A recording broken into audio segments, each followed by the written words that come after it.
Durante años, Celine creyó que la familia significaba sacrificarse en silencio. Creyó en su madre, en su casa, en las mentiras que le contaban. Hasta que un día, descubrió que el amor que la rodeaba tenía un precio. Esta es la historia real de una herencia, una traición y una verdad enterrada bajo décadas de apariencias. La historia de una hija, que decidió romper el silencio. Tenía 16 años y trataba de concentrarme en mis bocetos de arquitectura. El lápiz se movía sobre el papel, hasta que una voz rompió el silencio. «Eres un fracaso, Ricardo», gritó mi madre desde el vestíbulo. Me quedé inmóvil. Reconocía ese tono.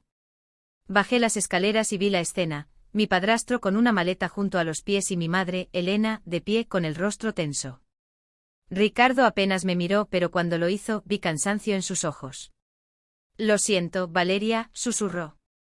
«No puedo seguir aquí». Y sin más, se fue. La puerta se cerró con un golpe seco. El silencio que quedó pesaba más que los gritos. Mi hermana, Lucía, de apenas 8 años, se quedó mirando hacia la puerta sin entender. Yo tampoco entendía mucho. En ese momento solo sentí que algo en nuestra familia se había roto definitivamente. ¿Alguna vez has sentido que ya no perteneces al lugar donde creciste? Yo lo sentí ese día. Déjame contarte cómo llegamos hasta ahí. Mi abuela, doña Teresa Álvarez, era una leyenda.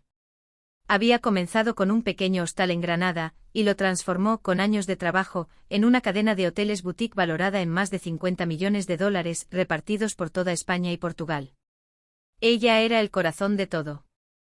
Mi madre, Elena, se encargaba del área de marketing, y mi padre biológico, Julián, había sido el director de operaciones. Se suponía que serían el equipo perfecto para heredar el legado, pero mamá nunca amó el trabajo. Solo amaba el prestigio que venía con él. 3 meses después de que Julián se marchara de casa, mamá anunció que se casaría nuevamente. Su nombre era Ricardo Fuentes, un consultor elegante e encantador, de sonrisa fácil y discursos sobre expansión internacional. Se mudó con nosotras casi de inmediato. Con Lucía era cariñoso, paciente, el padrastro perfecto. Conmigo era distinto. Me trataba con indiferencia, como si fuera una presencia que interrumpía la armonía que él intentaba proyectar. Pasaron algunos meses hasta que mamá nos reunió en el salón. «Tenemos una gran noticia», dijo, radiante.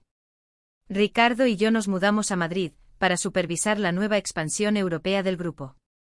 Sentí un nudo en el estómago. ¿Y yo? ¿Y Lucía?, pregunté. Lucía viene con nosotros, por supuesto, respondió, quitándole importancia con un gesto de la mano. Pero tú, Valeria, ya estás por empezar tu último año de bachillerato. No tiene sentido que te mudes ahora. ¿Y dónde se supone que voy a vivir?, pregunté con la voz temblorosa. Mamá rió. Una risa corta, vacía. Te quedarás con tu abuela Teresa. Ya está todo arreglado. No fue una conversación. Fue una sentencia. Esa noche, mientras miraba las cajas de mudanza, ninguna de ellas mía, no dejaba de pensar en una sola pregunta. ¿Cuándo me convertí en una carga? Con el tiempo comprendí que no era por conveniencia. Era algo más profundo. Mamá siempre había vivido bajo la sombra de mi abuela. Odiaba que yo mostrara interés por el negocio familiar, que pasara horas dibujando planos de hoteles, que hablara el mismo idioma que Teresa. Ahora lo entiendo, deshacerse de mí no fue un simple cambio logístico. Fue un acto de ego. Una forma de borrar el reflejo que más le dolía ver. Pasaron 4 años. Vivir con mi abuela doña Teresa fue distinto. Todo era calmo, estructurado. Encontré consuelo en los estudios de arquitectura, entre planos y estructuras que, a diferencia de mi familia, nunca se derrumbaban.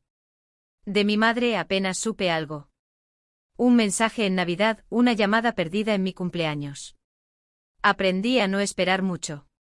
Y entonces, llegó el día que marcaría un antes y un después, mi cumpleaños número 21. Esa mañana, mi abuela me pidió que bajara al salón. No tenía idea de que ese día, todo volvería a comenzar. Aquella mañana de mi cumpleaños número 21, doña Teresa me llamó a su despacho. Su oficina estaba en el corazón del Hotel Mirador del Sol, el primero que ella misma había fundado.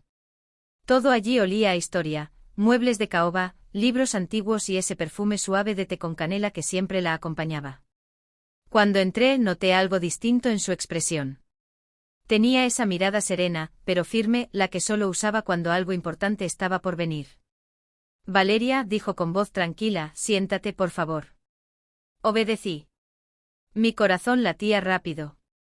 Pensé que quizá había hecho algo mal. Entonces ella se inclinó hacia mí. Te he observado durante estos 4 años. No solo miras los edificios, los entiendes. Tienes el mismo ojo que tu padre. Empujó una carpeta gruesa, encuadernada en cuero oscuro, hacia mí. Feliz cumpleaños. Mis manos temblaban mientras la abría. Dentro había documentos, títulos de propiedad, certificados de acciones. ¿Qué es esto, abuela? Pregunté apenas respirando. Es la cadena hotelera, Valeria. Respondió con calma. Es toda tuya. Me quedé en silencio, incapaz de asimilarlo. ¿Qué? No, eso no puede ser. Mamá y Ricardo están dirigiendo la expansión europea. La voz de doña Teresa cortó mi confusión, tan afilada como el cristal. Están dirigiendo un proyecto, sí. Un proyecto que yo nunca autoricé por completo. Pero el corazón de esta empresa, las propiedades, la marca, el alma de todo lo que construí, siempre te han pertenecido a ti. ¿Por qué yo? Pregunté con un nudo en la garganta. ¿Por qué ahora? Mi abuela se recostó en su sillón, y por primera vez vi el peso real de sus años en sus ojos. Esperé, Valeria, dijo con tristeza. Esperé que Elena madurara, que encontrara su propio camino. Le di oportunidades, más de las que debería. Vi cómo alejaba a tu padre y luego cómo te descartaba a ti, como si no significaras nada. Hizo una pausa, respirando hondo. Quise creer que cambiaría, pero cuando vino a mí con esa idea imprudente de hipotecar los hoteles principales para financiar su expansión, entendí que mi esperanza estaba mal puesta. Me miró directo a los ojos. Esto no es solo un regalo. Es una corrección. No puedo permitir que destruyan el legado que levanté con mis propias manos. Guardamos silencio. Solo se oía el tic-tac del reloj de pared y el sonido del viento golpeando las ventanas del despacho. Luego, con una voz más suave, añadió. Hazme un favor, hija. Llama a tu padre.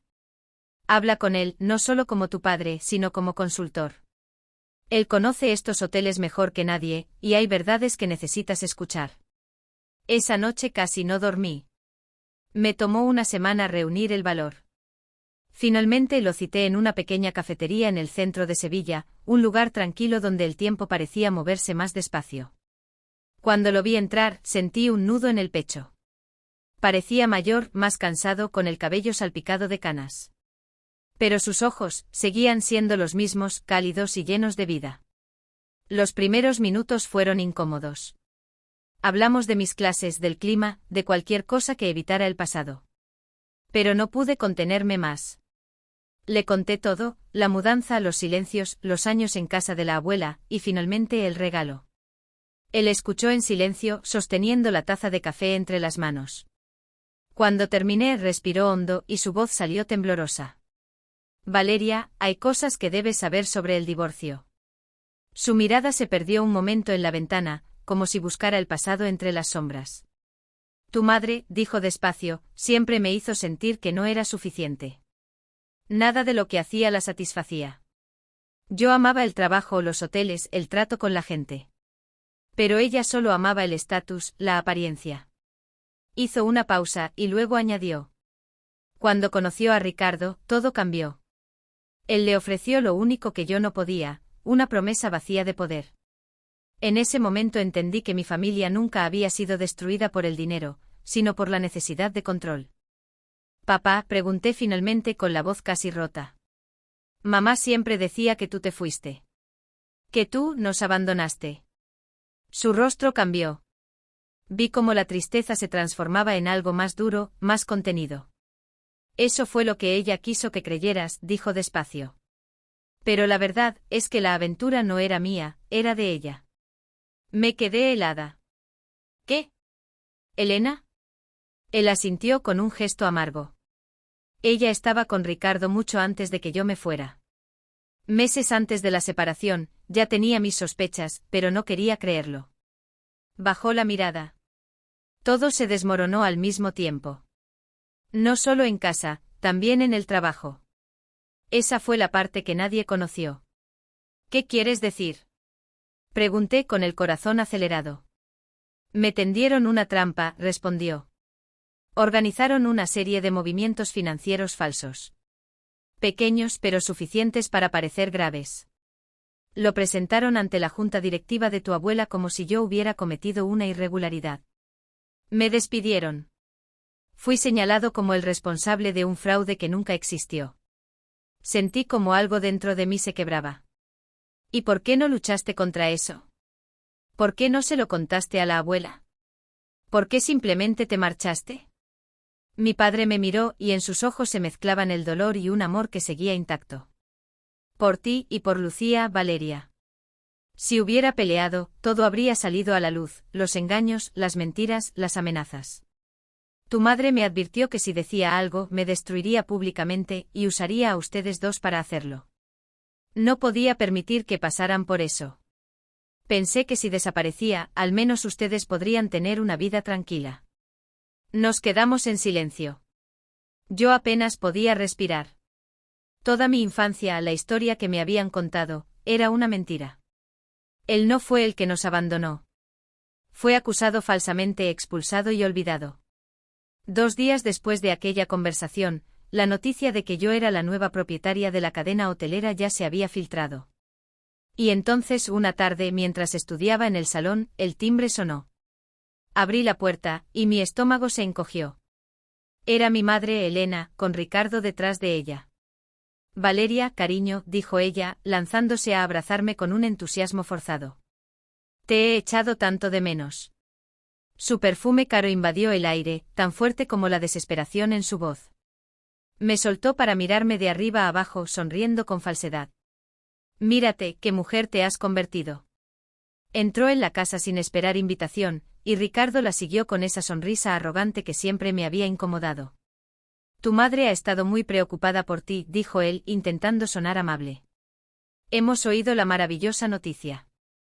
Mamá se volvió hacia mí con los ojos abiertos de par en par, llenos de un brillo inquietante. Me sorprendió mucho que la abuela te pusiera tanta responsabilidad encima, cariño. Eso es demasiado para ti. Por eso hemos venido enseguida. Me tomó de las manos. Tenemos la solución perfecta. Te vendrás con nosotros. Dirigiremos la empresa juntos, como una verdadera familia. Solté sus manos. No, mamá. No voy a ir a ningún lado. Estoy bien aquí. Tengo mis estudios, y a la abuela. Su sonrisa no se movió, pero su rostro se endureció en los bordes. Bueno, si no quieres mudarte, no pasa nada. Ricardo y yo lo hemos decidido, nos mudaremos aquí. Venderemos la casa de la ciudad. Será como antes. ¿No te parece maravilloso? Solo la miré. La misma mujer que me había dejado atrás sin pensarlo, ahora estaba en la casa de doña Teresa, intentando forzar su entrada al mismo hogar del que me había expulsado. No, dije. Mi voz fue tranquila, pero lo suficientemente firme para cortar el aire. No va a ser como antes.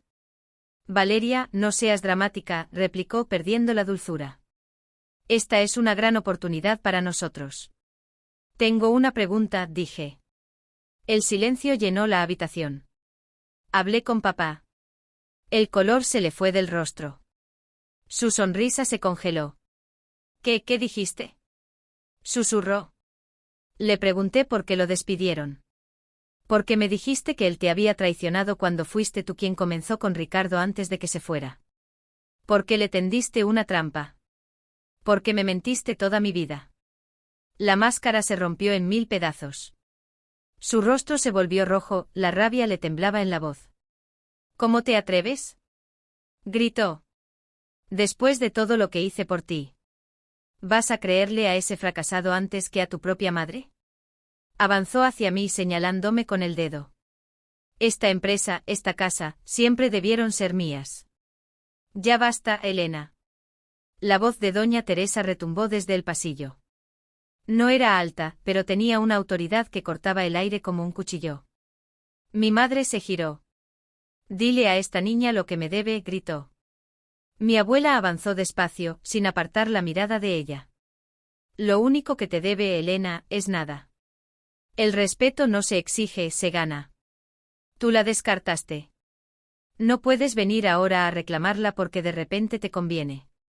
Se detuvo frente a ellos, firme. «No eres bienvenida aquí. Y en cuanto a tus intentos de hipotecar las propiedades de la cadena, mis abogados ya están al tanto». El rostro de Ricardo se volvió completamente pálido. «Creo que es momento de que te vayas», añadió mi abuela, con una calma más peligrosa que cualquier grito.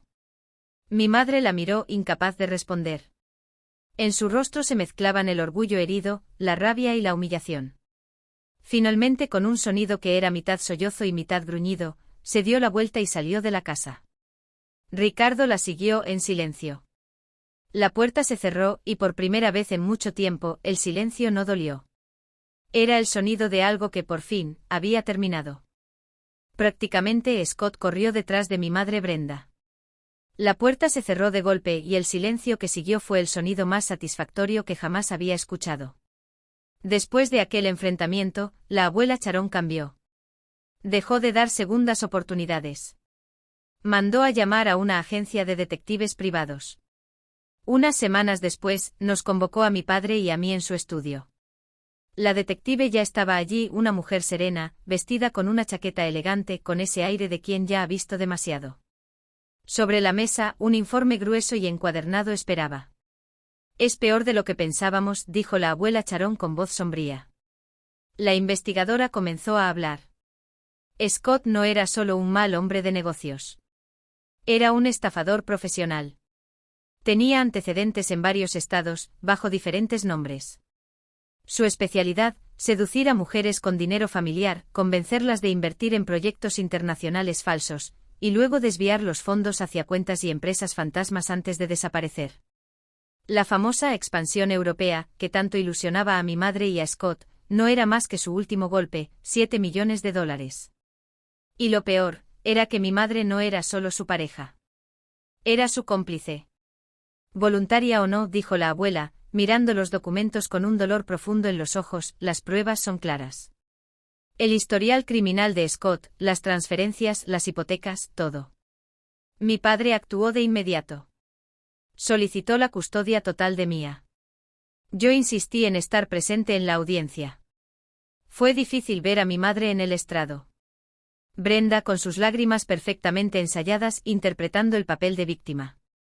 Lloraba, decía que mi padre, Mark, la había abandonado, que era inestable, que nunca se preocupaba por nosotras. Su abogado la pintó como una mujer traicionada, mientras retrataba a mi padre como un hombre fracasado y rencoroso. Pero cuando nuestro abogado habló, la verdad cambió el aire en la sala. No solo presentó los cheques de la pensión que mi madre se había cobrado. Mostró el informe del detective. Leyó uno por uno los alias criminales de Scott. Detalló los cargos de fraude en otros estados. Exhibió las pruebas bancarias, las hipotecas ilegales, las cuentas falsas, las transferencias firmadas por Scott y CO firmadas por Brenda. Miré a mi madre. Vi cómo las lágrimas falsas se secaban. Cómo la máscara se derrumbaba. Su rostro pasó del desconcierto al shock y luego a una rabia cruda y descontrolada. «Esto es ridículo. Es una mentira», gritó fuera de sí. «Él me ama». Pero el juez permaneció impasible. El mazo golpeó. La verdad, fría y documentada, se había impuesto. En una hora, todo había terminado.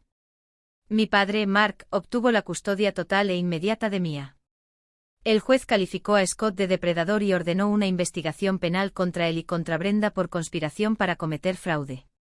Vi a mi madre desplomarse en su silla. Una mujer que comprendía, demasiado tarde, que todas sus mentiras habían llegado al final. Por un momento sentí lástima. Solo un momento. Scott desapareció al día siguiente, llevándose consigo hasta el último dólar que mi madre tenía. El tribunal fue rápido. Brenda, la mujer que siempre se creyó por encima de todos, ahora debía pagar manutención a mi padre. La ironía era casi poética. Unas semanas después, mi padre me llamó. Su voz sonaba tranquila, pero con un cansancio nuevo. Hola, Celine. Quería avisarte. Tu madre vino hoy a verme. Sentí un nudo en el estómago. ¿Qué? ¿Qué quería? Quería reconciliarse, dijo incrédulo. Lloró. Dijo que Scott la engañó, que cometió un error, que quería que volviéramos a ser una familia. Guardé silencio. Esperé. Y entonces, con voz firme, mi padre añadió. Le dije que no. Le dije que esa oportunidad no solo había pasado, se había hundido en el fondo del océano. Que jamás volvería a hacerte daño a ti ni a mía. Sentí un alivio tan grande que casi lloré. Después de colgar, me quedé mirando los planos de mi proyecto final de arquitectura sobre la mesa. Pensé en todo lo que habíamos vivido. Antes creía que la familia era algo inquebrantable, que la sangre te unía para siempre. Pero entendí algo distinto. La verdadera familia no se define por la sangre, sino por quien está dispuesto a quedarse contigo cuando todo se derrumba. Es el lugar donde sanas, no donde te rompen. Me gradué como la mejor de mi clase. Mi padre asumió la dirección interina de la cadena hotelera, y por primera vez en años, el negocio prosperaba. Mía vivía con él y al fin, era solo una niña feliz. Todos los domingos cenábamos en casa de la abuela Charón. La semana pasada presenté mi proyecto final. Desplegué los planos sobre la gran mesa del comedor. Es un concepto nuevo, dije nerviosa. Completamente sostenible. La abuela, mi padre y Mía se inclinaron sobre los papeles. Papá sonrió con un orgullo que llenó cada grieta que el pasado había dejado en mí. Este es el futuro, Celine, dijo. Los miré. Mi familia. No la que tuve, sino la que sobrevivió. La que elegí. La mía.